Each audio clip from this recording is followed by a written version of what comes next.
Wake up, America, before it's too late. The Steve Deace Show. All right, greetings. Happy Thursday. Welcome to the Steve Deace Show here live and on demand on Blaze TV, radio, and podcast. I'm Steve Deace. He's Todd Erzin. He is Auron MacIntyre, and you are you, so thank you for that. You can find out what's going on the show today here in the next 10 seconds. In fact, I might just tell you right now.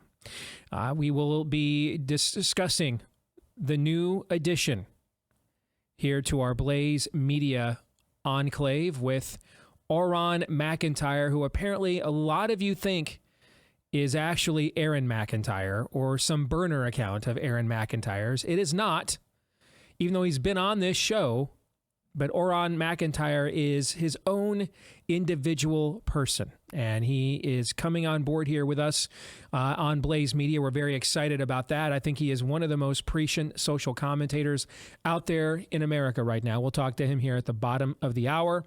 Theology Thursday, we will get a look at the evils of politics and money from a theological perspective next hour. We'll play our weekly game of 3 non-political questions as well. But before we get to all of that, let us begin, as we always do, with Auron's rundown of what happened while we were away. What happened while we were away, brought to you by Getting Fleeced. WNBA star Brittany Griner has been freed and is heading home to the country she hates. Griner had been imprisoned in Russia for smuggling hashish oil. The Biden administration brokered a trade for Griner, giving Russia back the prolific international arms dealer Victor Bout. Bout's nickname is the Merchant of Death and has supplied weapons to numerous terrorist insurgencies all over the globe. But hey, at least we got an American-hating WNBA player in return, so that's cool.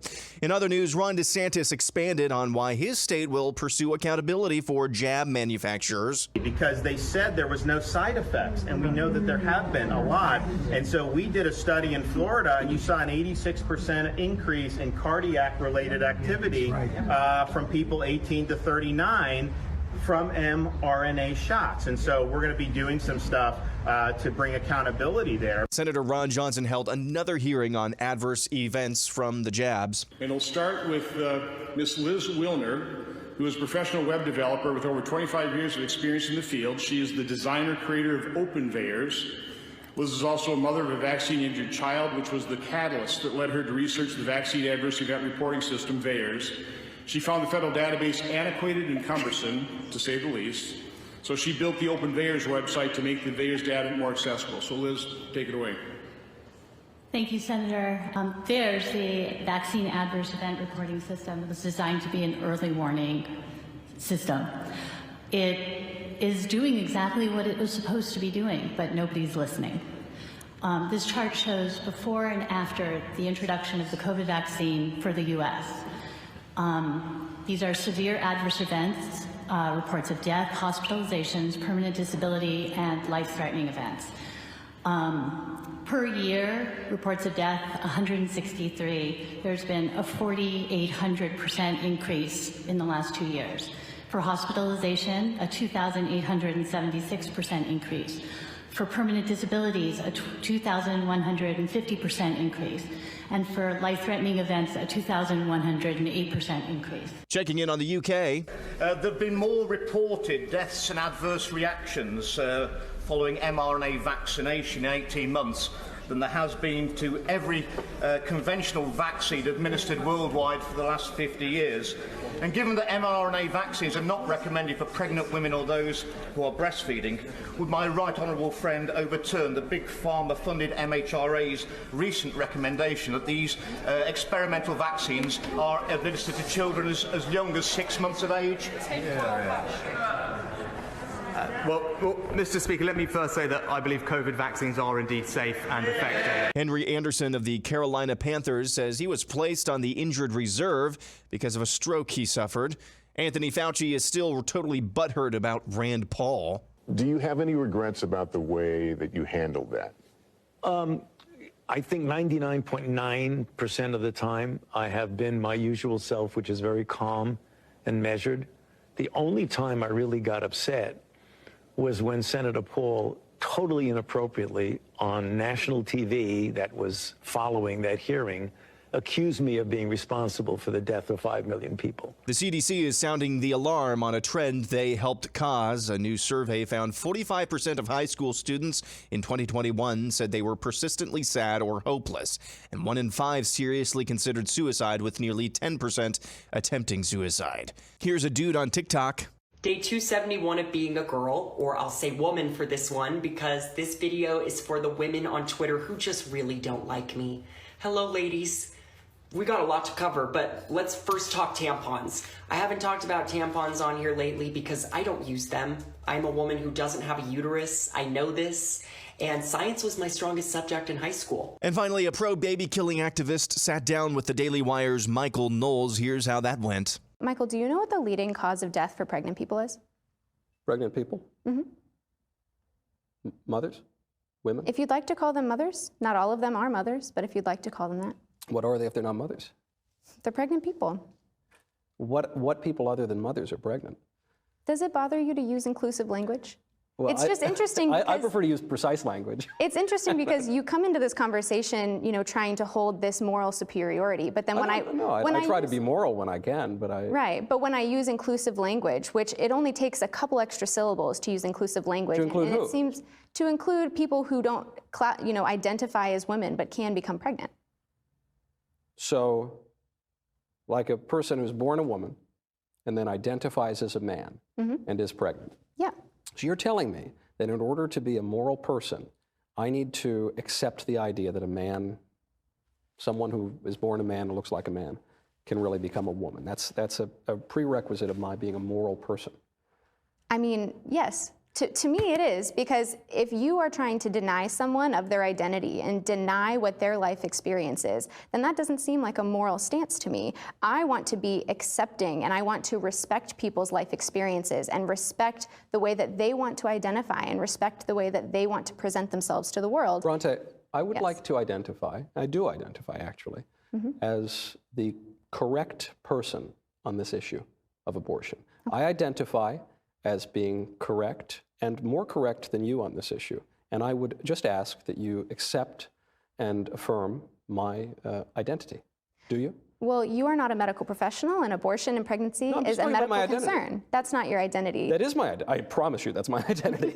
And that's what happened while we were away. That is absolutely fantastic. That is absolutely fantastic. Aaron's montage is brought to you by our friends over at Keeps. Hair loss can be tough, fellas. You see it in your pictures. The barber starts pointing it out.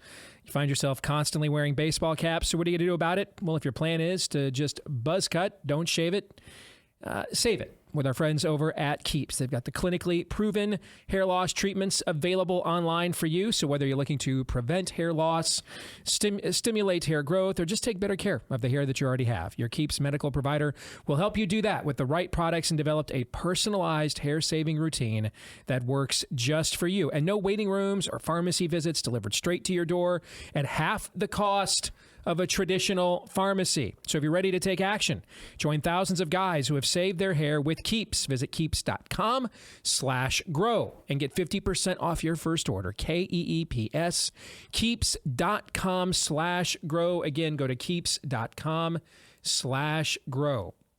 In today's overtime, we will be discussing the results of a Snap Twitter poll that I am conducting right now on Twitter at Steve Deace Show. If you want to hop on there and vote, you may for the next 53 minutes. We asked you, do you currently identify as a Republican?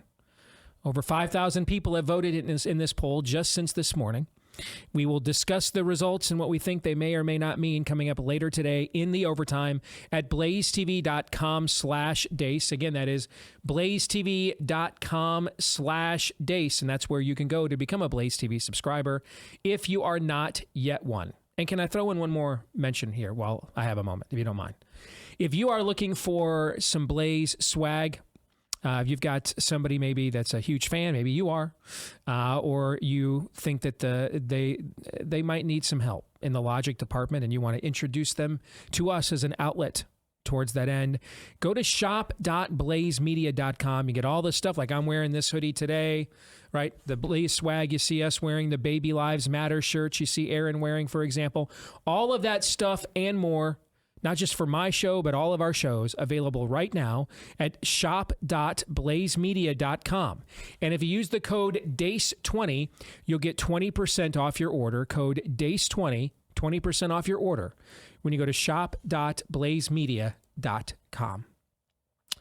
All right, let's get to what is in the montage, shall we? And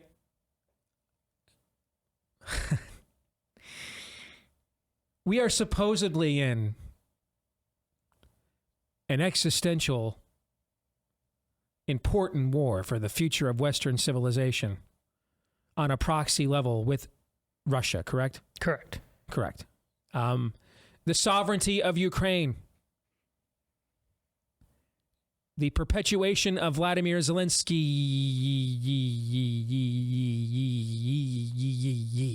Person of the year. This is important. Person of the year, indeed. I mean, it is.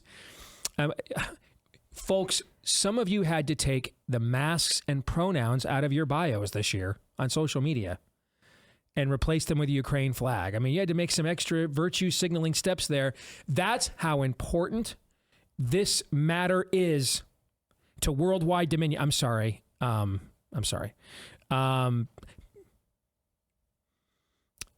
Safety and effectiveness. And so, in the midst and heights of said very serious and very important conflict, I mean, very serious. We're very serious about this. It is very important.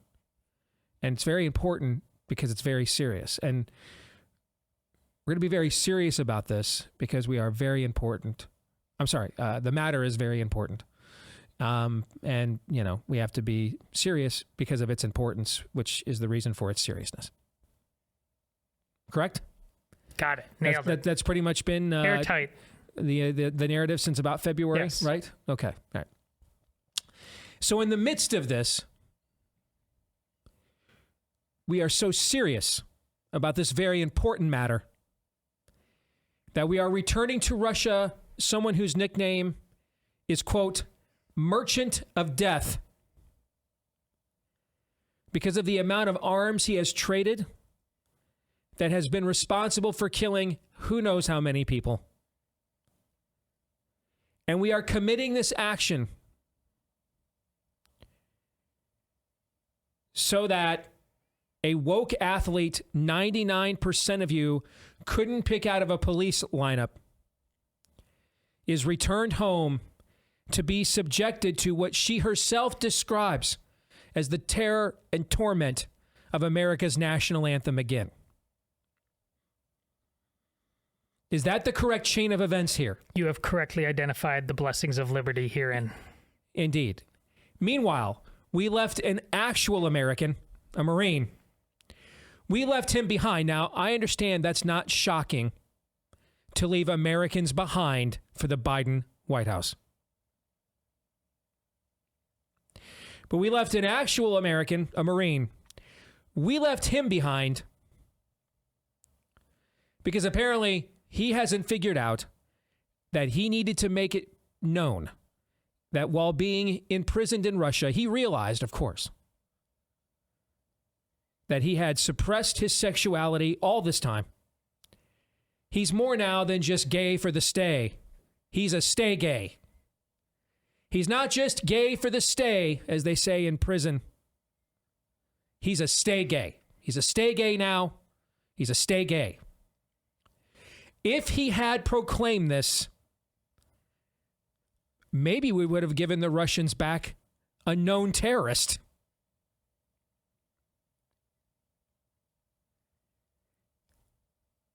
This isn't serious. None of this is serious. The only thing that is serious is that the demonic forces running this country are serious about destroying it and clowning us on the way to that end. Gentlemen, your thoughts? We have, how many billions of dollars of weapons have we sent to Ukraine? It's got to be in the $60-70 billion weapons and aid. We have like weekly audits on where all those weapons are, right?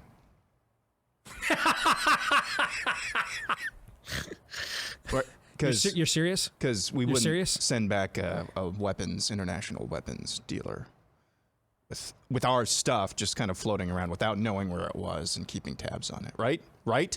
Right? Like we wouldn't hand the Taliban billions of dollars and left behind American military swag. And we wouldn't arm cartels something either, like right? that. Yeah. Okay. Yeah. So there's that. Nothing to see here. If Putin, I don't know if he's got a snark advisor, but if he really wanted to play this up, he would say, listen, this guy is a terrible guy, and I just wanted to show what Biden was willing to do.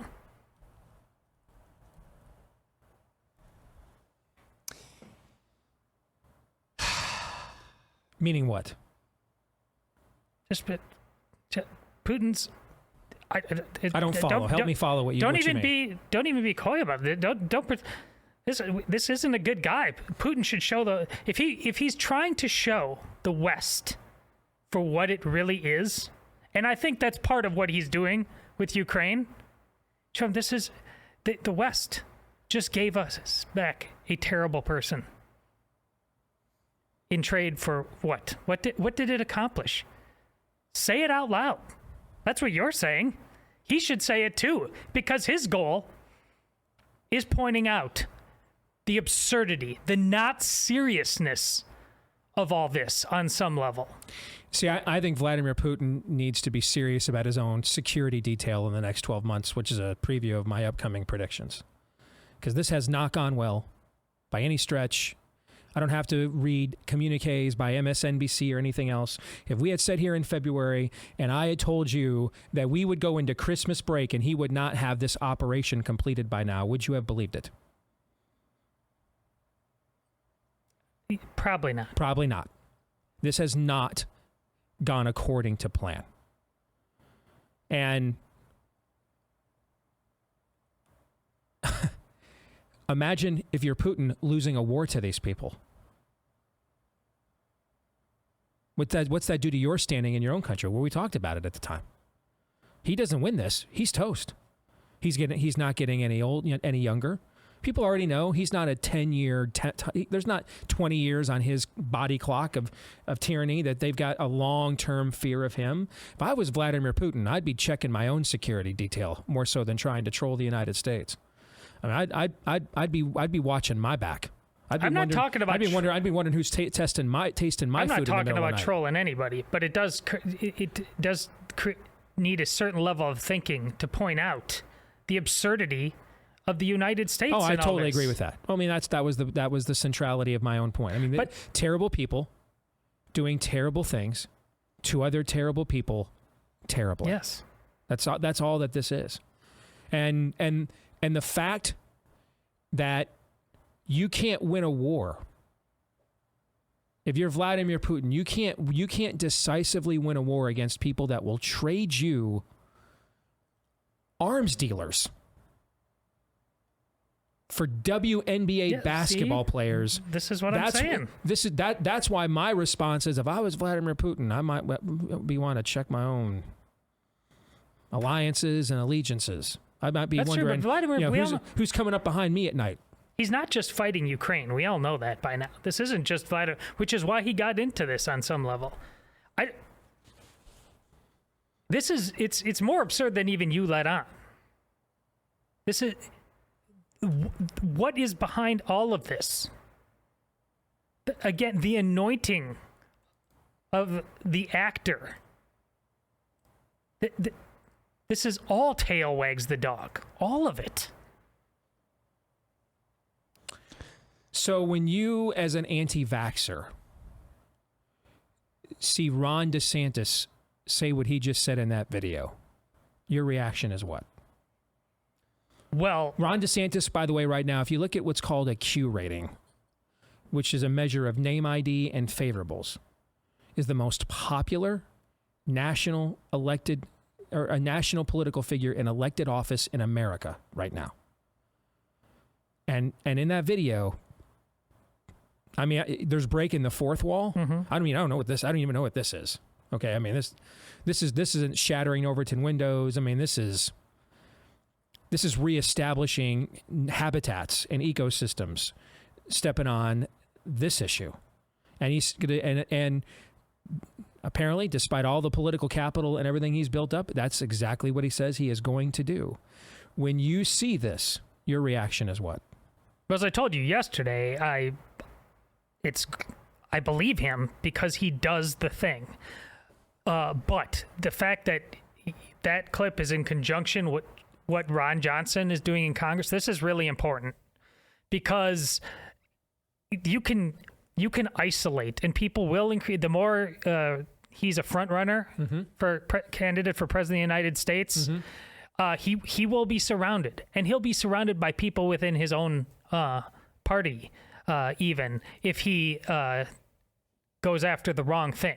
We've seen that before. Yes, Fox News is on him now, but we have no idea what the staying power of all this is. When and if Trump is out of the way, he's going to need to have Ron Johnson and others and all of those experts there somehow totally reestablishing the degree to which this conversation is unavoidable in the public.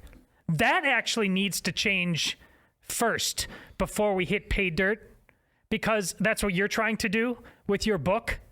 It's your book is a level of shock. You mean Rise of the Fourth Reich? Yes, it provides a level of shock, and but is it enough? As I said yesterday, is it enough to change the conversation that everybody, all the powers that be, simply don't want to have, refuse to have?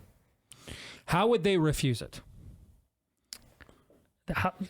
They refuse. Look at how they refuse anything. The press will not talk about the things they don't want to talk about. The medical community doesn't want to talk about the things they don't want to talk about. I agree with that, but we've never seen someone do what he is saying he is going to do. He is going to use, arguably, the second most powerful political platform in America, behind only the White House's. He is going to use it as a launching pad to discuss this. At the same time, he will be running for president. He will be running for president of the United States, and he will be doing so really as the polling frontrunner, as the recognized frontrunner. I mean, we got him beating Trump, and he's starting to beat him in the national polls now. I mean, how do you? I'm asking, because this is a dynamic we have not seen. I mean, and this is going to come across as snarky, and I don't mean it to. I'm just asking. Like, are we going to see, like, Ron DeSantis does a live press conference on the campaign trail, and the minute he gets asked about the COVID vaccine investigation, they just cut away? Yes. You think it'll get to that level? You think that level of obviousness? They haven't talked. Look at Twitter. Look at just the news cycle of the last couple of weeks. They simply will not talk. Look at groomers in the schools. I agree with all that, but we've also never seen someone with a platform of this magnitude take this stuff on. We just have never seen anything like this. I'm going to go to the same place. I think you're overestimating whatever power you think. He's amazing. He's awesome. It's not power. It's not about him. It's about the potency of the platform that he brings to the table. What is that? And it wouldn't matter if the name was Ron DeSantis or Aaron MacIntyre or watching the Big Ten Network, Dave Revson. Frontrunner for a major party's nomination for president, governor of the most politically important state of the union, okay? To combine the potency of those two brands into a platform in order to amplify this issue, how is something that the sort of forces that you are talking about have never faced anything like this before. With one exception I can think of, it's they did this for years on immigration. And Trump took a crowbar to the Overton window on that issue and brought it way into the mainstream, beyond the fringe of conservative media or activists like myself or a Daniel Horowitz. And he got impeached twice, and they stole the election, and they ran him out of office. He got elected at the same time. But yeah, I hear you. That's true too. Yeah. So politically, then, do you think this is a stupid move for DeSantis? No. He doesn't need to tackle it. So you're really saying he'll get no benefit from it. No, I'm not saying that either. I just don't think there's anything remotely inevitable about his success on that front. The number of forces allied against him failing are demonic. I'm just not going to underestimate that. We saw what happened with the red wave that didn't happen. We should not. It did happen someplace. Where did it happen? In Florida. In Florida. And where's this going to happen? But this is not that's the vote of the people of Florida. He's going to need a lot more than that to make this happen. What do you think, Aaron? I think right now, DeSantis, with these upcoming actions or potential actions, is being far more bold than about 65 to 75% of conservative media incorporated. That is a problem. Now, I have not seen evidence so far of DeSantis when he starts something not following through. However, it becomes more difficult if you don't have your own media behind you on this. Because I think most of that 65 to 75% of conservative media this is not really a top of mind issue. Most of them would be like Joni Ernst in the marriage vote. Guys, we just need to move on. This is crazy anti-vax stuff. That's going to be their reaction, and that's a problem. And I don't see how that goes away anytime soon unless you have a singular figure who's just committed to this issue singularly and forces it down everyone's throat, not just right and left's throat, everyone, including those in conservative media who would rather not talk about this. Just remember here, this is most people that we know of, most people have not been injured that we know of. That's the case before. That's true, but most people know someone who has been injured more than they know someone who's been infected with COVID. And with those seriously. VAERS numbers that were laid out there, that's kind of the key thing. Are there enough people, though, that are willing to even connect those injuries to the jab? The psychology of most people think this saved them still. That's to get past that, to get people to be willing. If you guys are right, this is a very politically risky move on his part. If you guys are correct, you understand that. Yep. That's what I'm saying. Like he should not do it. No. Politically, he should not do it. He should do it because politically, there is no value in this. We just talked yesterday. It's not about politics. It's about the right thing. You didn't let me finish. Politically, there is no value in this based on what you're saying. No. Morally, it's a different issue. But politically, there is nothing to be gained by this, if you're correct. Now, I'm not entirely convinced you guys are correct. But if you are, then politically, this is a loss leader. This is a point of diminishing returns. No, politically, I want politics to be far more about doing the right thing than it is right now. Joni Ernst. That's not what I'm saying. But in this climate, there's no sure path to victory. There's too many forces allied against the truth, against reality itself. It doesn't mean you don't do anything, but of course, you're running into a burning building. Does the manner in which, quote unquote, going after these people, does the manner in which that would be done matter? Like if it were, say, tribunals, grand jury investigations, things of legal consequence. He's not like overseeing it directly. But these are things that are being conducted through a legal means. People are being subpoenaed. They're being called under oath. They will testify, right? Does that change your calculus at all? Well, I think you should do those things. It makes the stakes as high as possible. Yeah, I mean, this should be all in. See, and maybe this is where I'm not as long-term committed on this as an issue as you are. And so I'm not used to being, on a perpetual fringe, even amongst my own peer group on this issue, as you are. And so that could mean that you're seeing it more clearly than me. It could mean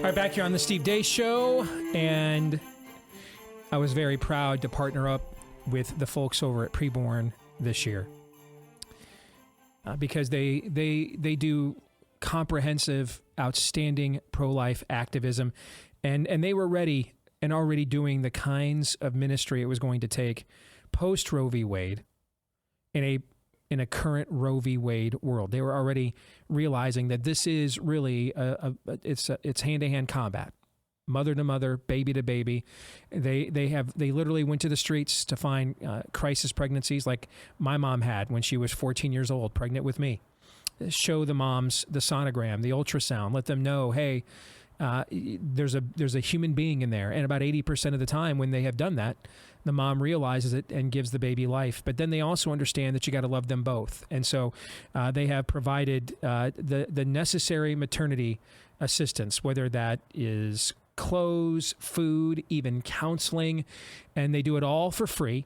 And they get to do it, though, because of donations from people like us. 100% of your donation will go towards saving babies, all right? So if you want to help save 50,000 Blaze babies, that's our goal. To save 50,000 Blaze babies, just dial pound 250 250 pound 250 right now. Say the keyword baby on your device. Or you can go to preborn.com/Steve. Again, that's preborn.com/Steve. We're rejoined by our brand new addition here at Blaze TV Radio and Podcast, Auron MacIntyre, who is not Aaron MacIntyre and is not Aaron MacIntyre's burner account, even though many people in our audience believe this. He is, as you can now see again, because he's been on our show before, he is his own unique individual person. It is good to have you back with us here, Auron. How are you? Doing well. Thank you, Steve. So first of all, congrats on coming on board. I think it was a very smart addition to our stable, and I let the powers that be know that. Kind of give us your background again and why you decided to make this move.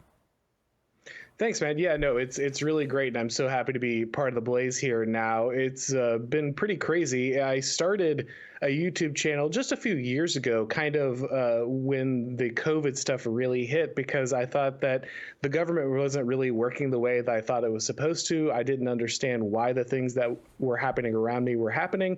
And so I started, talking about it, researching it. I wanted to share that with people as I was kind of going through that journey. And as things have gone along, more and more people have been interested in what I've been talking about. And, this opportunity opened up. So very exciting. What exactly are you going to be doing for us? A couple different things. I'll be writing over at the blaze.com regularly. You'll see opinion pieces over there. I'll also continue to be putting out stuff on my YouTube channel, and that'll also turn into a podcast for the Blaze as well. Well, good. I told you last time we had you on, I have retweeted several of your things. I think you have a very smart, salient take on things. We kind of have our own euphemism to describe the entity, I guess we'll call it, that we are up against. We call it the spirit of the age, but you coined the phrase the total state. What do you mean by that? Well, I think it's really hard for people when we're looking at our type of society to see kind of the creeping totalitarianism. We'll see it here and there, but there's no gulags. There's no one being taken away, or at least not en masse, that kind of thing. You don't have the jackbooted thugs. And so it can be kind of difficult for people to understand why their speech is being curtailed, why their rights are being taken from them, why different liberties that they thought were obvious and big parts of our society, why they're going away. And so I talk about the total state and kind of how this, is slowly creeping through our society and why that's happening. I've kind of viewed your take on this as a derivative of the G.K. Chesterton line that we have quoted on the show frequently. When the government removes God, the government becomes the God. Is that essentially what you are describing with the term the total state? It's a big part of it, right? We assume that there's a certain kind of moral fabric that underlies our society. The truth is that no society is truly secular. Every government, every agency, every corporation, every group of people is going to have a value system. Mm-hmm. And if it's not the Christian value system, it's going to be something else. And so, yes, a big part of the total state is that moral system that has replaced what used to be the shared Christian fabric of our nation. I am fond of saying, and have said for years, that every government in the history of humanity has been a theocracy. It's just a matter of who the theo is. Now, I understand, like what you see in the Old Testament, for example, in the history of the Jewish people, there you have a direct theocracy, a direct one. God is not indirectly through vessels or vehicles or subtleties in and amidst human freedom, but directly putting his thumb on the scale and governing a nation. So I think when people think theocracy, that's the image that they have, or the sort of fatalism that you see in the Quran and inherent to Islam. When theocracy, what we really mean is that ultimately the power has to come to power to rule another human being, must come from somewhere. And so every government has declared themselves either an agent of that ultimate power, anointed by that ultimate power, right? The divine rights of kings, adjacent to that ultimate power. You see in the Old Testament, lots of kings refer to themselves as Baal and then a name that means Lord, right? Or is themselves that power. Nero, Caligula, Roman post-Caesar, post-triumvirate Roman rulers that declared themselves to be gods. We see that even with some despots, even in modern times, for example. And that really the founding of this country kind of cracked that code by saying the government is not God, rights go to individuals from God, and government has to recognize, therefore, that it has a more limited power within that jurisdictional limit. What's your view of that? Well, I think what you're hitting at is something that the political theorist Gaetano Mosca called a political formula. And he said that all ruling elites, and make no mistake, we are always ruled by elites. No matter what kind of system of government you think you have, there are always people who are in charge and making final decisions. But those people always have to have what he called a political formula, which is a reason for, ideology behind why they should rule and why people should obey them. And I think that's what you're hitting on there, that people always, whether it's the Roman emperors deifying themselves or kings being the agent of God through divine right of kings, or anything else, there's always something that grants the people in charge an ideology that legitimates their rule. And I think in the United States, ours was popular sovereignty, right? The people will grant that power to the state, and these people will rule in their name. But as our government has gotten better, and our media has worked with them to create and manipulate information, they become better and better at controlling that popular sovereignty. And so now that political formula is kind of straining, because we can regularly see the ways in which our government and media attempt to manipulate the will of the people to bring about the type of popular sovereignty results that they'd like to see. You tweeted something yesterday I want you to explain to us, and I found it fascinating. You said, quote, "You are at the natural conclusion of an old revolution, not the beginning of a new one." Quantify for us what you mean by that. Well, it's true in a couple different ways, right? What happens is a lot of people look at the wokeness that, if you remember, started on college campuses, right? And so many people said, oh, after a few years, this is going to flame out. These people will grow up. Well, isn't wokeness just a rehashed political correctness from the 90s and 2000s? Isn't that just the political correctness 2.0, essentially? In many ways, it's a natural acceleration of it, right? Like this is the furtherance of a ideology that has been working its way through the United States since at least the 60s, probably earlier than that, and it's only coming to kind of its natural conclusion. So the big problem for many conservatives or even kind of moderate leftists is they want to treat what's happening right now as something new, something different, some extreme portion that we'd never seen before. But this isn't a new revolution. This is a continuation of something that's been happening for a long time. That long march of the institutions is coming to its end. It's not just starting now. And so the average person right now that is listening to this or watching us on Blaze TV, they're frustrated. They feel as if, I don't even know that my vote will count if I vote. And then if they do count my vote, I don't even know that the person I vote for will make that vote count once they get into office. I have no agency. I'm not represented. Can we start a third party? Is there time to take over the Republican Party, which conservatives have threatened to do since January of '89 when Reagan left the national stage? Okay, I mean, that's a lot of the people you're going to be writing for and talking to here at the Blaze. That's the frustration that a lot of your upcoming peer group here has. The statement here that you're at the natural conclusion of an old revolution, not the beginning of a new one. How does that speak to the way they feel right now? Well, I think it lets them know, that they're not crazy, that the fact that nothing seems to change, no matter who they support, no matter what efforts they make, it lets them know that they're not just making that up. They're not just seeing things, that this is a reality. There is a certain level of capture to the system. And for a lot of people, that can initially be depressing, right? That could be something that they see as a negative. But I think it's a positive for people to realize that, to understand the reality of where they're at, because that's the point at which they can now make more informed decisions on what to do next. So can you capture big chunks of the GOP apparatus? Well, there are certain cases in which you can. There are some insurgent forces. We saw that with kind of the wave that brought Donald Trump in. However you feel about what Donald Trump did with that energy, the movement behind him was real, right? But we see things like the Tea Party and get captured over and over again. So there are moments where those things can break through at the national level.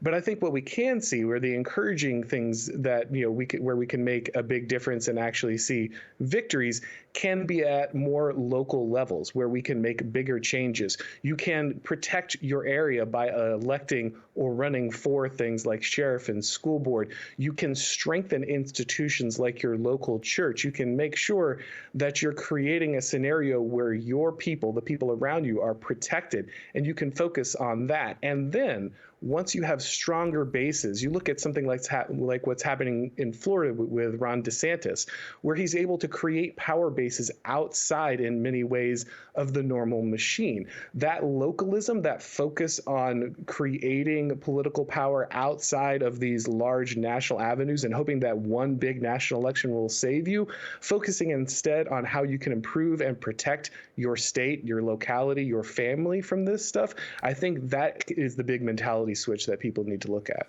We went through this whole silent majority, and I don't know how old you are. I'm 49. When I came into this, and I grew up, consuming this content and then came into it professionally, the paradigm was we're the silent majority. We save America by voting Republican every 2, 4, or 6 years, depending on the office, and get our marching orders from Rush, God rest his soul, and Fox News all day long. And I think in this last election where we had unprecedented discontentment, and yet not a single incumbent U.S. senator lost re-election, Auron, for the first time in the history of direct election of U.S. senators in this country. If that is shouting to me, and I said this to our audience yesterday, we dramatically need to reassess our approach here. That there is no silent majority. There is just people like us who are about to be silenced. That we need to actually start building a counter culture. We are the hippies now. We're the radicals now. We're the revolutionaries now. And we've got to look at this a lot more broadly than, who's the best candidate to win the GOP primary to ride in on a white horse and vote and save me by voting my way out of this. What are your thoughts on that? I think that's exactly right. That's why I'm not really a big fan of the term conservative. I usually don't call myself that, except in company where people, that's kind of the only term they have, because I don't think we're in the position now of conserving. I think what you're saying is correct. It is an insurgency, right? It is in the cultural sense, right? It is people who are pushing back against what's happening, what has become the majority. And I think that escaping this idea that simply having kind of the popular numbers, or this, like you said, this silent majority that's going to emerge out of nowhere and vote ourselves in that one candidate that's going to turn the whole thing around, I think moving away from the mentality is extremely valuable, because it creates really impotent action, right? And the stuff you're talking about, creating a counterculture, building alternative institutions, creating a way that canceled people can be hired and not lose their jobs if they speak out or have different opinions from the mainstream. I think those are key efforts that will change things in ways that getting a random person elected to Senate or Congress is just not going to. So when can we start following your work here at The Blaze, and how would you suggest our audience do that? Well, they're rolling out a couple different things. Right now, the podcast is up, so you can go ahead and subscribe to the Auron MacIntyre Show on any kind of the major platforms. Also, my YouTube channel is, of course, there, the Twitter.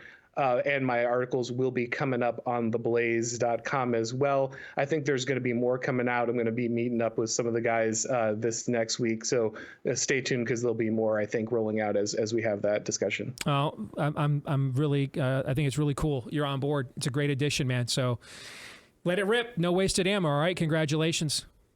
I appreciate it, man. Thank you so much. You bet. Take care. Todd, I know when he said I don't identify myself as a conservative anymore, I think you probably would have shed a single tear when you heard him say that, right? Because I know you and I have been talking. You've mentioned it on the show. You're wrestling with that right now. Well, and it's not because the ideals of conservatism don't matter. They matter more than ever before. But as a term, that we need words, terms to carry through the emotion, the psychology. Well, it doesn't work anymore. It has utterly been hijacked by the likes of Mitch McConnell and just utter posers, and we need it. People don't trust it anymore. They don't see hope in it, and that's a problem. When I say we don't need to save this country, we need to defeat it. Does that kind of speak to what you're thinking? I mean, why would I try to conserve the institutions of this country in their current state? Right? Yeah. I want to overturn them.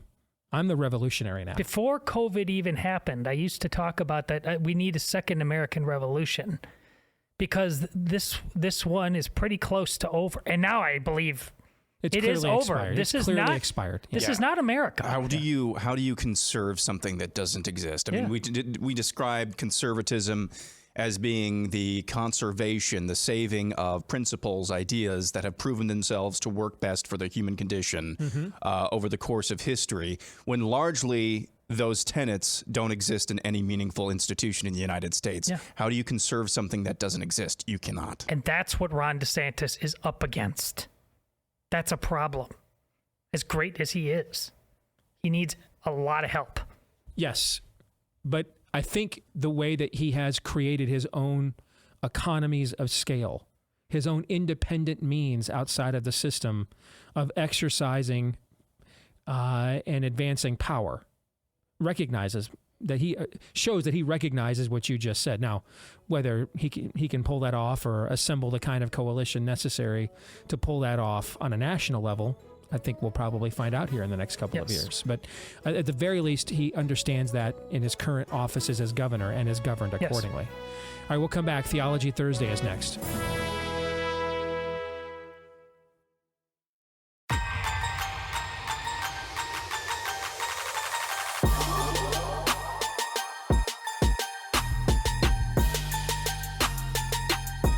All right, back here with Hour 2.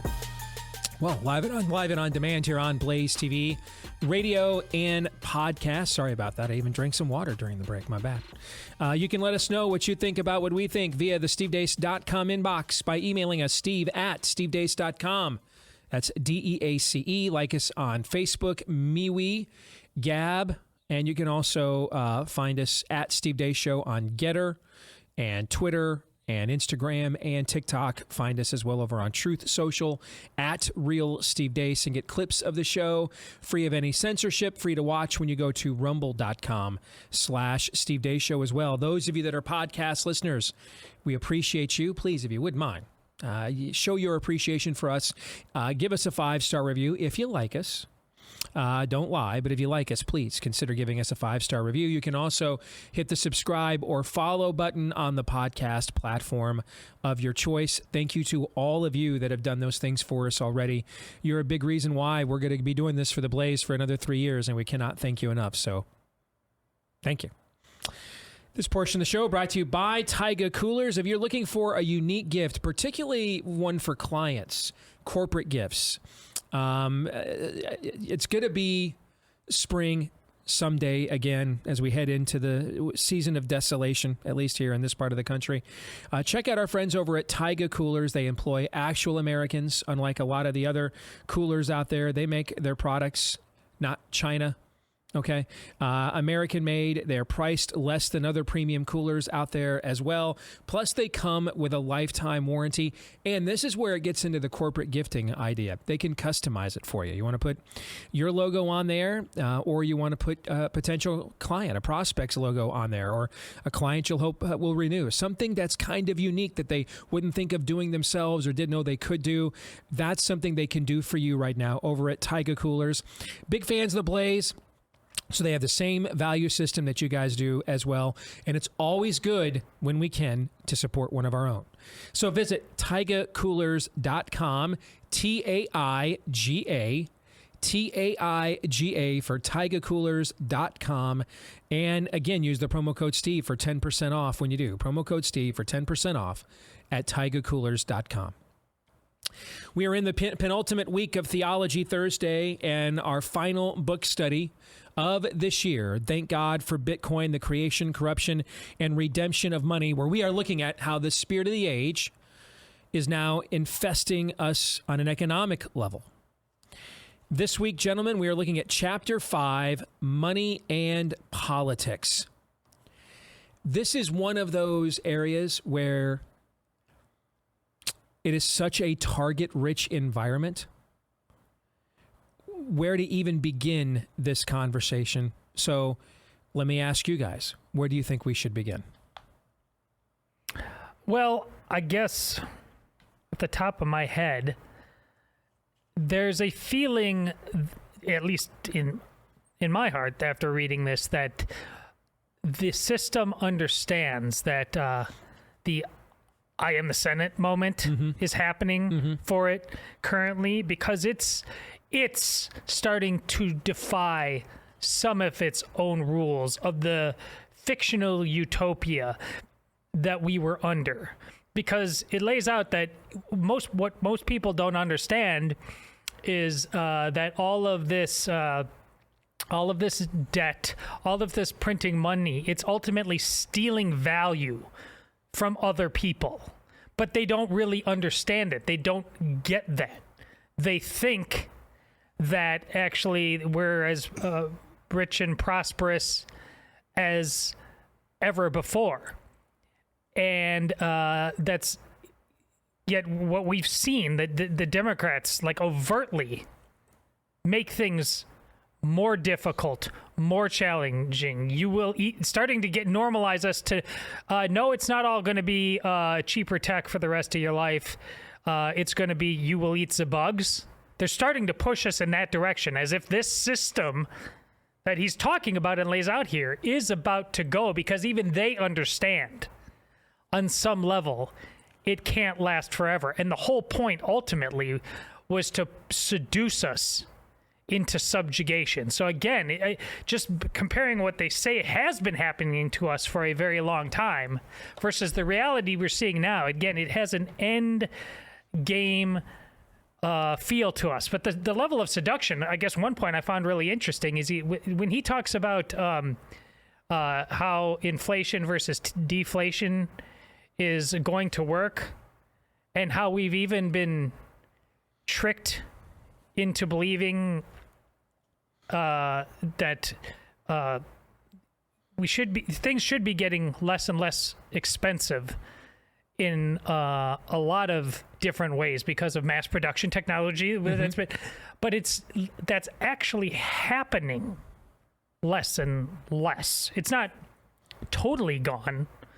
But I mean, we're tricked. Like, yes, cell phones now, more people can afford them than they were now, but we're constantly trading them in. They're constantly upgrading them. So we're trapped in this thing, and we're not. I mean, we really aren't trapped, but psychologically we feel we are, and so we're seduced into this drifting into thinking we need things we don't need, and now we're turning into we joked about it yesterday, steak versus bugs. They had us at steak versus Cheez-Its for a while. Now the option is going to be steak versus bugs, Lando Calrissian, and this deal gets worse all the time. So again, with each chapter of this, I find it fascinating. I'm in like stream of consciousness mode, because I've rarely experienced a book that is challenging as many of my base kind of just accepted it as a 50-year-old man as ever before. And I did not expect that coming from this book.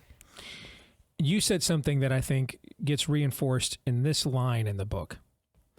Monetary systems that allow for theft of the community are found among governments that lust for power. Monetary systems that allow for theft of the community are found among governments that lust for power. So, at the nascent stages of this, the idea that we had to create a central banking system through a Federal Reserve, that we had to go into progressive taxation, that we had to go into deficit spending, and the creation of a welfare state, those things were not ever couched or presented as coercive in nature, right? They were packaged as compassionate in nature. Right. Yeah. Except, and this is where the theology comes in. When you look at the different spheres of authority that God permits within the created order, all right? So the family is the first and really most prime sphere of authority. It's the OG of governing authorities within God's created order is the family.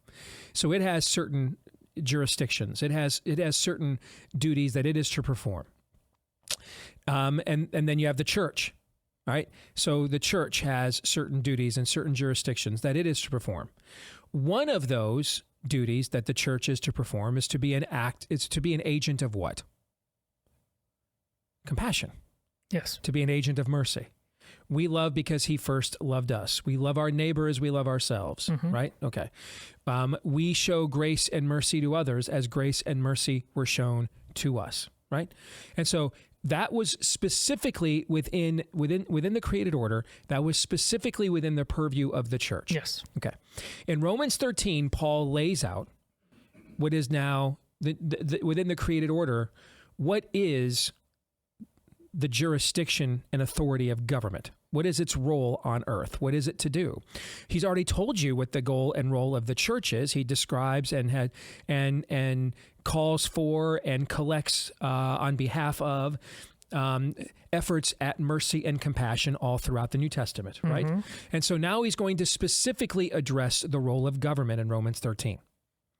And he's going to do it with as a basis or as a takeoff that is based upon Christ's statement when he was questioned by trolls that were trying to corner him on taxation, and that there was the mark of the emperor upon the coin.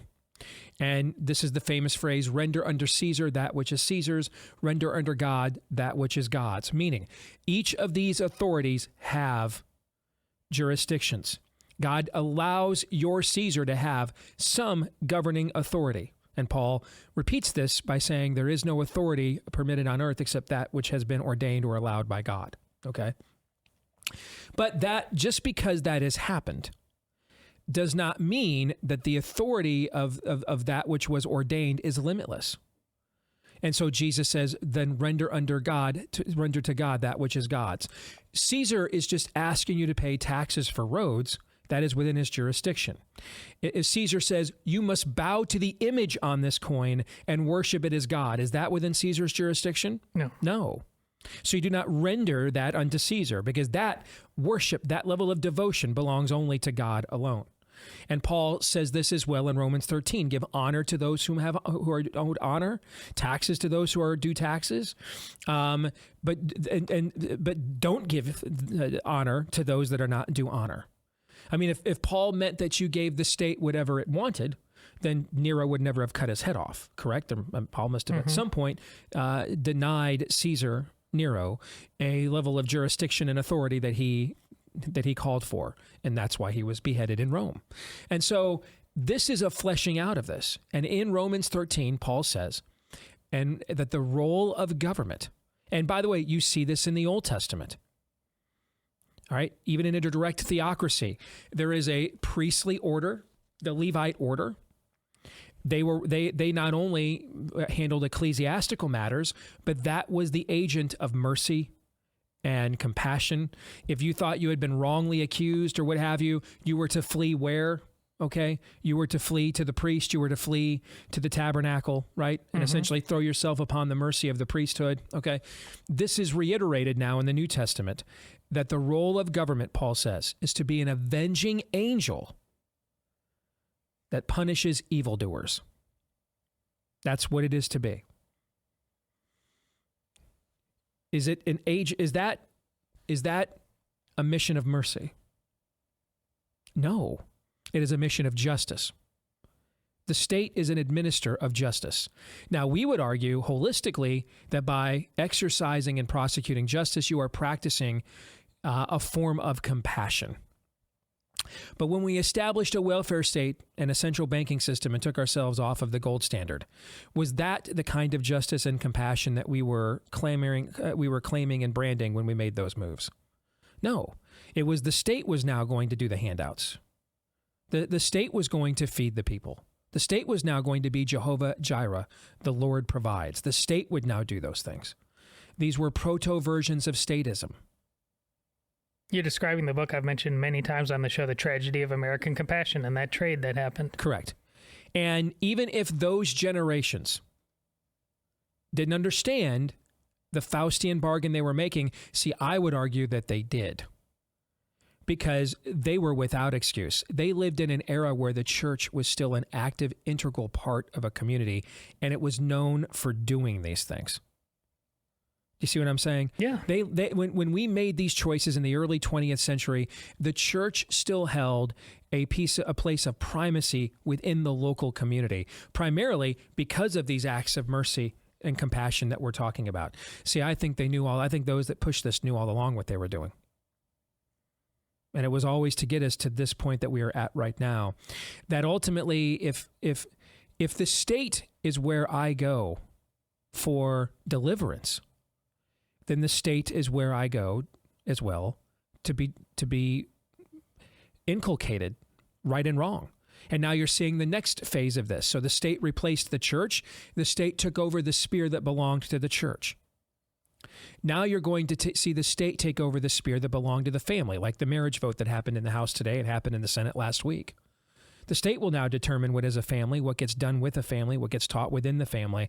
This is where we go back to the conversation we had with our new colleague, Auron MacIntyre, last hour. We are in total state mode now. It is the state in whom we live and breathe. Not our creator. It is the state.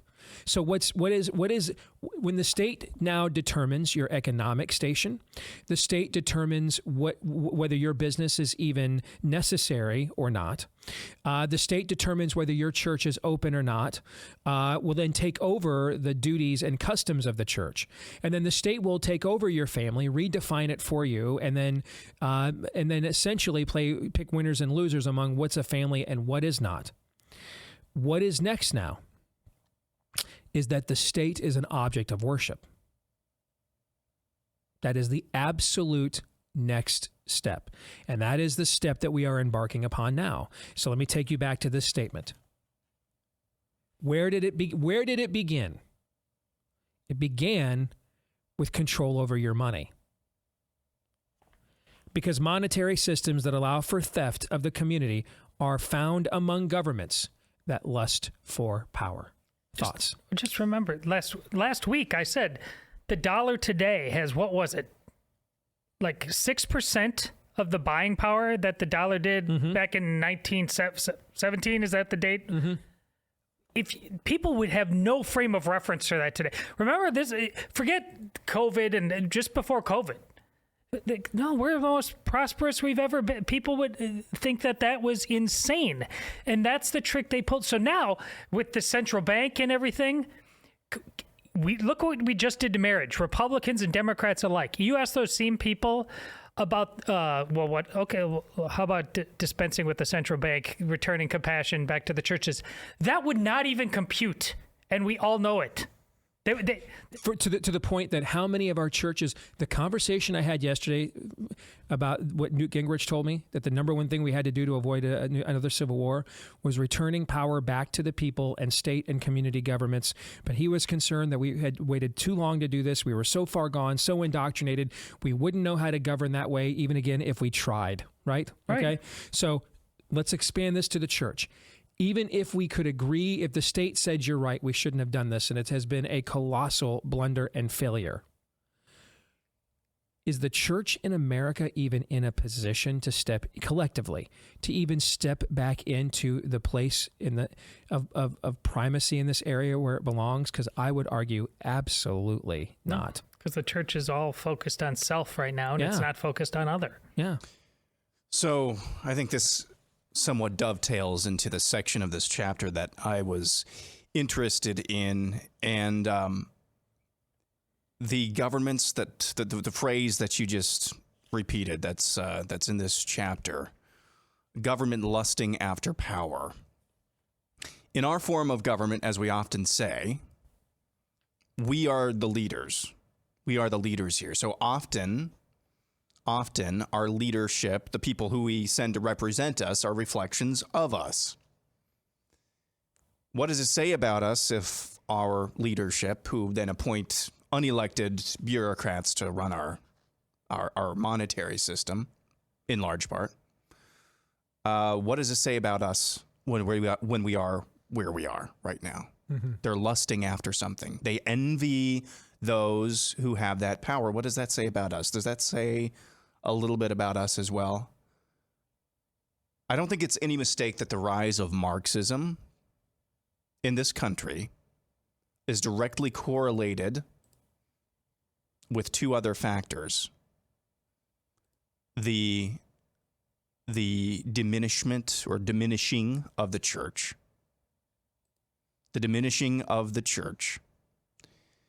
and the monetary system going where it is. And that leads me to this portion of the chapter, the origins of wealth inequality. I don't think it's any mistake or any coincidence that Bernie Sanders rose to popularity the way that he did.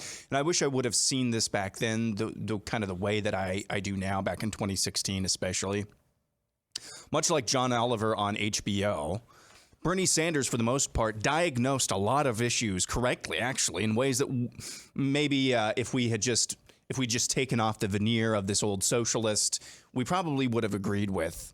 About, the cronyism, basically. That's what he was diagnosing. But much like John Oliver on HBO, the solutions to the problems, a government isn't doing anything about it. In fact, government created this or incentivized this problem. Let's have more government. That's always the solution. And they get into Marxism and money a little bit more in this chapter. But wealth inequality, this is where we must necessarily end up with a fiat money system. A fiat money system encourages envy. It really does, I believe. It encourages envy. And so you start this silly circle of death where I envy this, so I'm going to go into debt to buy that. And then all the while, covetousness as policy. Mm-hmm. All the while, though, as the chapter says, the rich get richer seemingly without doing much of anything. A great example, the book says, of this is the 2008 global financial crisis. Housing prices collapsed. Homeowners couldn't afford their mortgage payments and owed more than the houses were worth. The government bailed out banks and kept them afloat, while homeowners sold for a loss or got foreclosed on. In the meantime, politically connected groups got low-interest loans to purchase these distressed assets. They were able to sell at massive profit a few years later and got even richer. And I don't want to belabor this point, so you can jump in anytime. There's a buddy of mine. He and his wife, very well off. I don't know how much money they make, but they are some of the most generous, hardworking people you'll ever meet. And this guy got a kind of a fly in the ointment about, just really got on a hot streak, and still is, about debt and how the church doesn't really speak anything about debt at all. It got to the point where he left the church that he went to because he felt like the leaders there were taking out mortgages on houses they didn't need, and a lot of the people there had no concept of debt and how this is terrible. And I'm like, my dude, you're a generous guy, but you have to have a little bit of a compassion, because as we talked about earlier earlier in this book series, we're all born into this immoral system. So yeah, do we have an envy, covetousness problem even amongst the church? Probably. Do we need the homes that we have? Maybe not. All of the homes that we have? Maybe not. Is it possible for 99% of people to buy homes without taking out a mortgage? No. Is that right? Is taking out a mortgage, is that dynamic right? No. So this concept of wealth inequality, anytime you hear this being bandied about by a Bernie Sanders type or what have you, it is a necessary conclusion of a fiat money system. And it encourages and perpetuates envy and, as you put it, Steve, covetousness as a policy. It's no wonder we are where we are right now when you take it and look at it from that vantage point. It is absolutely not sustainable. One more thing I want to highlight in this chapter, but this is a good opportunity for me to remind you, before you get into the real estate market during these unprecedented times, make sure you line up with a real estate agent that shares your values and has a proven track record of success to help guide you to a successful finish line. You might think, how would I find that person? Well, we made it as simple for you as possible. Just go to realestateagentsitrust.com. Again, that's realestateagentsitrust.com. We vet every agent before we list them there, and that's why we've got a list of agents waiting to be listed there, because we don't just take anybody. We make sure they have a full-time proven track record of success, and that we trust that track record before we entrust them to you. So the process is simple. Just go to realestateagentsitrust.com today, provide us with some basic info, and then our team will contact you to make an introduction to one of our preferred agents when you go to realestateagentsitrust.com. Government control over the money supply has many consequences. Here's a few. Governments are not constrained by their own tax revenue. Governments can spend more than they earn, and unsurprisingly, most have racked up a lot of debt. Similarly, governments don't care much about the cost of things. Consequently, nearly every industry tries to sell to the government in one way or the other. Usually this is done through some new government program that favors a particular industry. For example, in the United States, pharmaceutical companies have benefited from Medicare Part D, and universities have benefited from student loan programs. Governments act to preserve politically connected companies and industries, even if these industries are outdated and no longer competitive. Generally, this takes the form of bailouts or the nationalization of certain industries, particularly banks and insurance companies. Newly printed money is used to prop up companies that would normally go bankrupt. In other words, there is a strong bias towards preserving the status quo and protecting those in power. This is what you saw with TARP. When they said that some of these lending entities were too big to fail, what they really meant, remember at the time you heard the terms soft money and hard money? Hard money is what the law limits you can donate to a candidate individually. Soft money is there was no limit on what you could donate to a political party. And then the political party would then funnel that to its candidates from you, okay? When they said those lending entities were too big to fail, what they really meant was we get big soft money donations from those entities, and the Republicans and Democrats are too big to fail. And so we're going to print more money, pass that inflation on to you to bail them out so they can then in turn around and continue with the massive donations they're making to each of us. That is what he is describing right there. Yeah, there's an entire segment of society that's always playing with house money, and you never are. And as long as that's the case, even the money then you have that is yours is worth less. It's a big club, and we ain't in it. That's what you're saying. Yeah, and then this is when I talked about public sector unions about last week. It also has to do with when the government decides you're out of line to the point that they are going to bring legal action against you, which is becoming more and more common on several fronts. Again, they aren't you're footing the bill for them to sue you, and you're footing your own bill to defend yourself. The point being, the morality of money that started with money and how we were bamboozled on that front has now been transferred to every principality because it worked, because we allowed it to happen. We did not say here and no further at that point. And because we didn't then, and then again, and then again, we've lost our ability to think it's even possible. But that goes to Aaron's point. I know. Who can say here and no further? None of us can afford to. No. See, here's where we are. In order to operate in a moral system in this country, it is possible. It is possible to be economically moral, fiscally moral in this system. You just have to have a crap ton of money. Yes. You just have and to it have has to be liquid. And it has to be liquid. Yeah. Most of us are down 0-0 in the bottom of the ninth, and we're batting ninth. That's yes. Okay. We are. There's basically no shot for us to not go into debt at some level for most of us. Correct. Treason never prospers. What's the reason? Because whenever treason prospers, none dare calls it treason. All of us now have a suckling spot on the teat. All of us do. Now, this is a matrix level system that we are hooked up to here. I can't remember the last time, other than the Bible, when I've been this personally exposed by a book. Wow.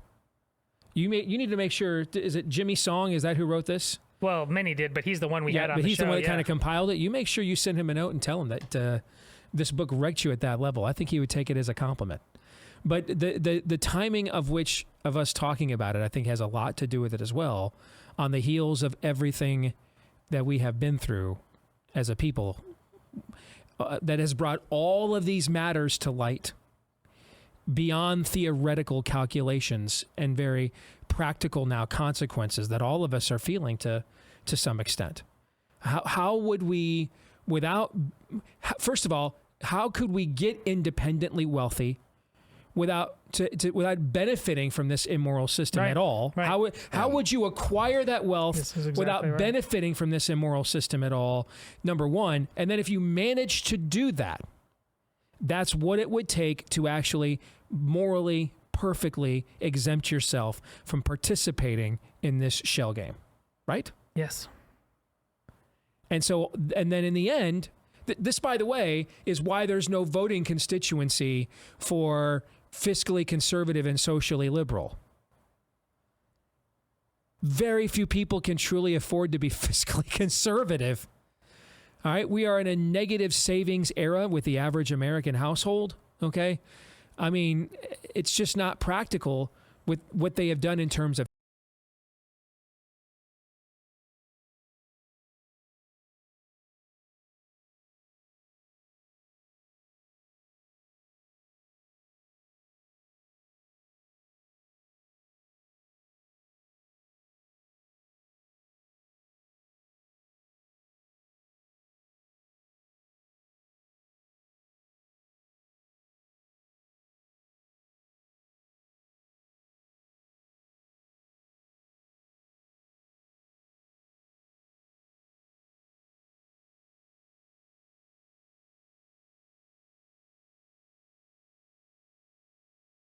same reasons they do that to a lot of the food that we eat.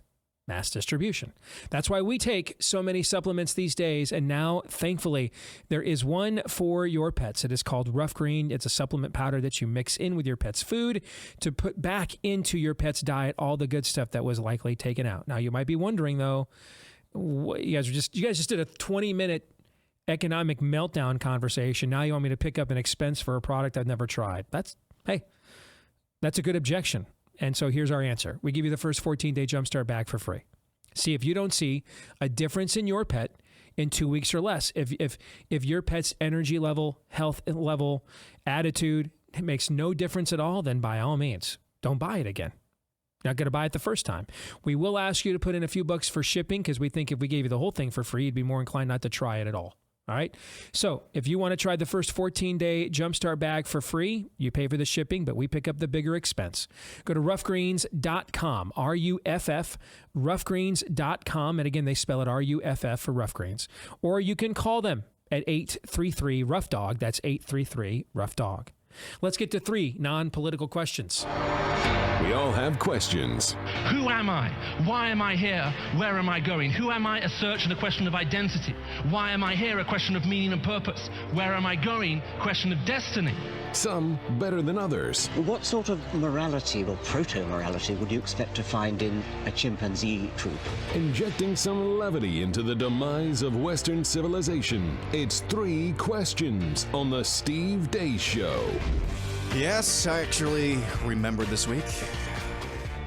I was just joking last week. I actually had questions ready to go. I just gotta continue that shtick. 3 hopefully good non-political questions. 2 of them are sports related. 1 delves a little closer to politics, so just heads up on that. Number 1, what are your NFL TV network theme song power ratings? So there are about 5 that I can think of, unless I'm missing one. Okay. For me, number 5, NFL Network. It's pretty generic. It sounds like most of the Sam Spence stuff of the 60s. Number 4, NFL on Fox. I've never really been a huge fan of that theme song. That one, okay. Yeah. All right. This one I had lower just to make sure it's not recency bias, but the Thursday Night Football on Prime theme song is excellent. See, I've never heard it because I keep remembering that the game is on Amazon Prime like 3 plays into the game. And so I never see it at the beginning because I keep turning on NFL Network and it's like, where is the game? Oh, yeah, it's on Prime. Okay, so I've never even heard it. But it's really, really cool. It's like all of the other theme songs combined plus a little Avengers energy. Number 2, NFL on CBS. It's got a special place in my heart. Kansas City Chiefs fan. Most of their games were on CBS growing up. And then Monday Night Football is number 1 for me. I mean, Monday Night Football is iconic, okay? But, I think that's amongst the greatest TV themes of all time. Monday Night Football. Are we talking like the actual theme or the Hank Williams Jr. song? No, the actual theme, okay. But I like that one too. The Hank Williams Jr. song, which is actually not, it's a separate song, but the song itself is great. But I thought you were talking about the theme. Yeah, the theme for Monday Night Football is iconic. But I have to go, and this is going to be before your time, but I forgot about Sunday Night Football. That's number 2 for me. Totally forgot about Sunday Night I've got to go with the NFL today. Do you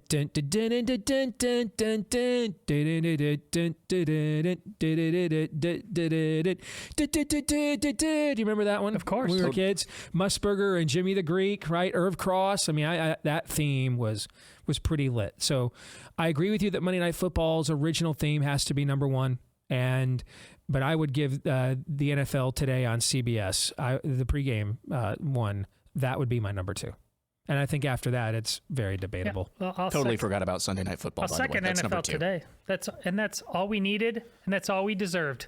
Those were better days. You got a half hour beforehand, sum it all up. Beautiful. Now we just talk endlessly and don't know what a catch is. Well done, everyone.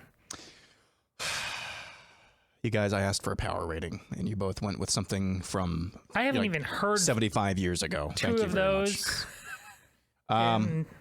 Yeah, you're a young whippersnapper. Yeah. This one, do you agree with Jordan Peterson? He had something on Twitter the other day that online anonymity encourages psychopathy, or do you believe that anonymous trolls are a necessary evil of protecting certain individuals' identity online? Let's say you have a whistleblower or something, a leaker, or somebody like Ethical Skeptic who knows what he or she does for a living that could be just completely nuked if they went and revealed their identity. You want to take this one first?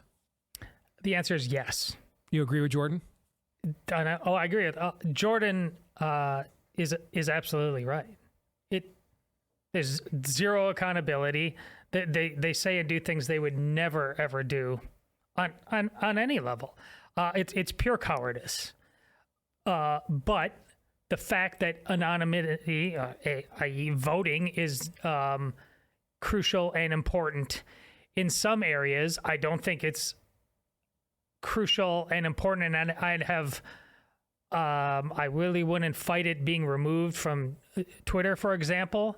But here's how do you, if you don't make, either you make a blanket statement and eliminate them and take everything that comes with it, or you try to parse it in the way Aaron talked about, the distinction being who's an anonymous participant versus a troll.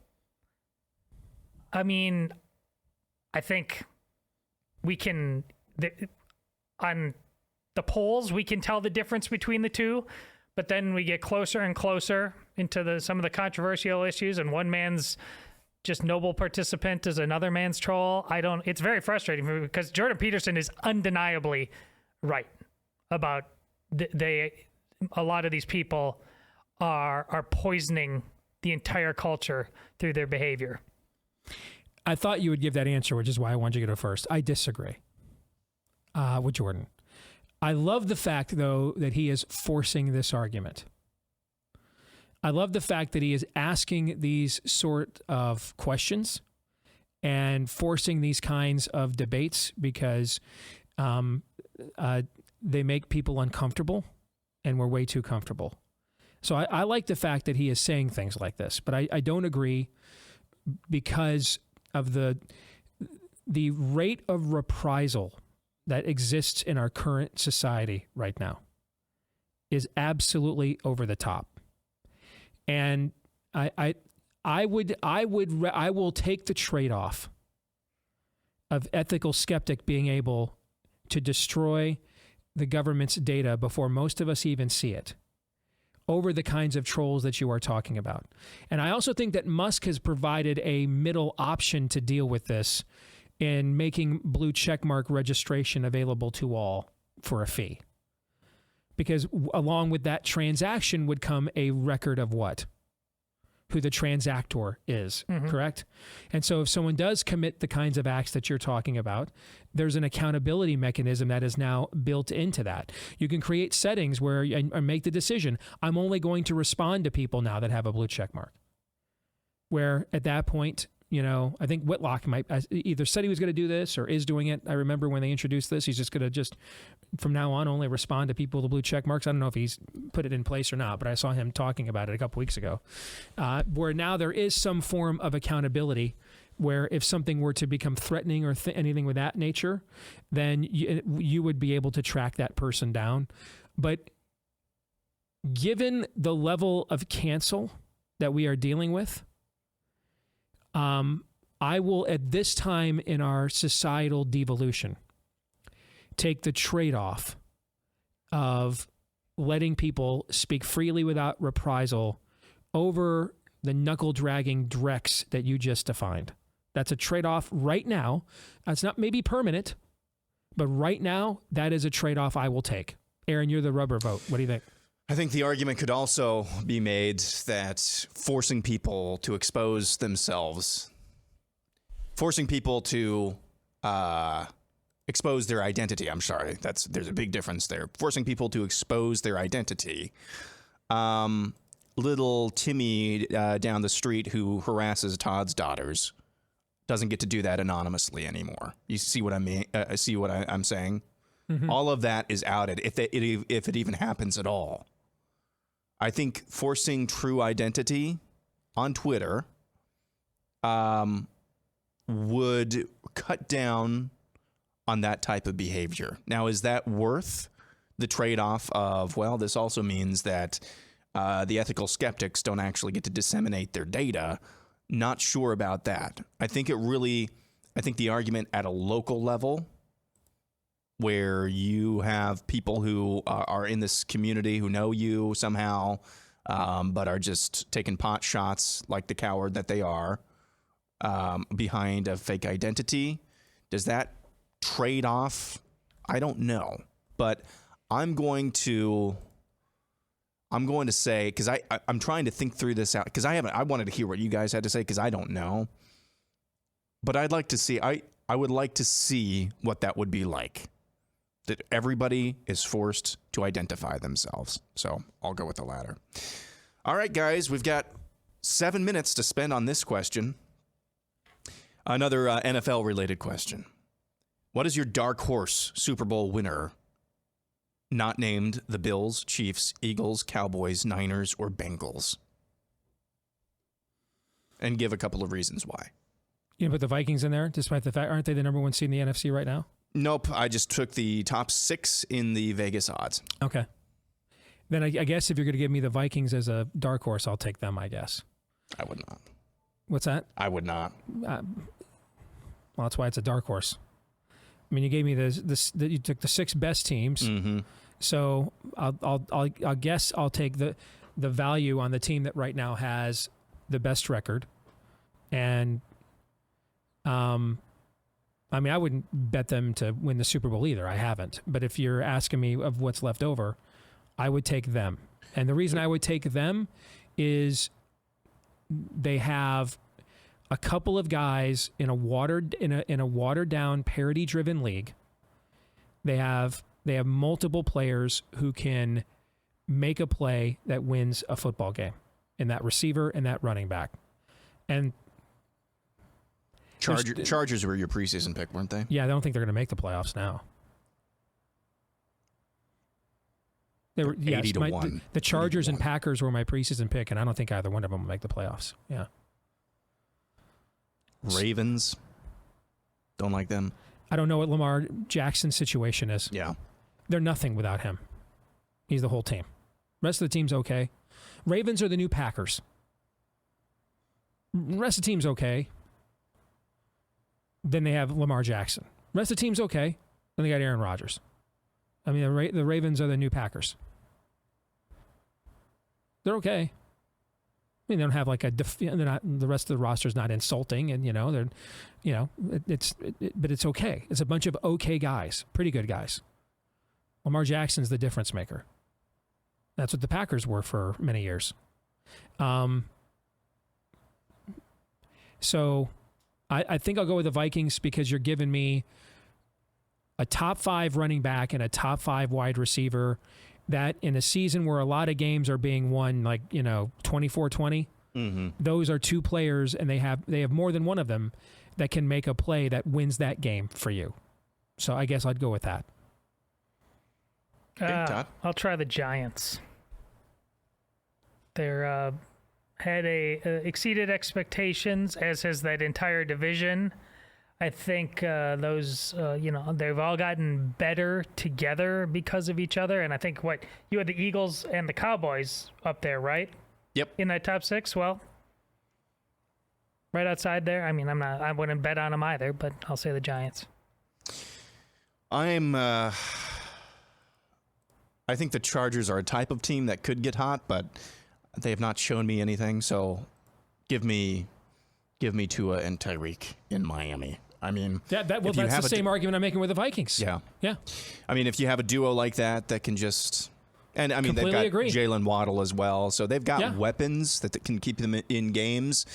I mean, you can say that the Heat played a big favor in beating the Bills, and that's true. I think that's pretty patently obviously true. But you give me a couple of offensive weapons like this on the outside that can at least keep you in games. Yeah. I think that would be a good outside bet. What are they right now? They are 20-1. 20-1. That's the same argument I just made with the Vikings. You poo-pooed. Same exact argument. Here's the thing, though. In most of these games with the Vikings, the reason why they have lower odds than the Dolphins ranked higher is because they have a little bit better record than the Dolphins do. Mm-hmm. So their path to getting to the playoffs is mathematically easier. Most of the time, I mean, your Detroit Lions are favored. This weekend. And that's analytics. It's because the Vikings have won a bunch of games where they lost the stats. A few weeks ago, after that big comeback, amazing game versus the Bills that the Vikings won, they came back home and they were underdogs to the Cowboys and got completely rolled. I just don't trust them. That's all. Yeah. Particularly. I think what the world needs is a Vikings-Bills Super Bowl. Someone has to win. I think that's really what the world needs, is a Vikings-Bills Super Bowl. The 2 most postseason cursed franchises in NFL history. And then someone has to win it. The team that lost 4 Super Bowls in a decade and a team that lost 4 Super Bowls in a row, okay? Someone has to win it. Can't end in a tie, okay? Sure. Put those 2 in a Super Bowl and let's see what happens. I like it. Our friends over at Eden Pure have gotten some rave reviews from a lot of you in our audience with their Thunderstorm air purifier that uses proven Oxy technology that destroys viruses, odors, mold, and so much more. They're filterless, so you won't be spending money out of pocket after you purchase these, not to mention the labor as well of replacing the filters. You will never have to do these with the Thunderstorm air purifier from Eden Pure. If you want to pick it up and find out why it has gotten so many rave reviews from fellow members of the audience, right now you can start enjoying fresher air in your home on multiple levels, or maybe you want to have one in your home and one in your office. You can do that too. They come in packs of 3. You can get all 3 units for under $200 right now. They come in packs of 3, and you can get all 3 units right now for under $200 with free shipping. With free shipping. When you use the code STEVE3 at EdenPureDeals.com.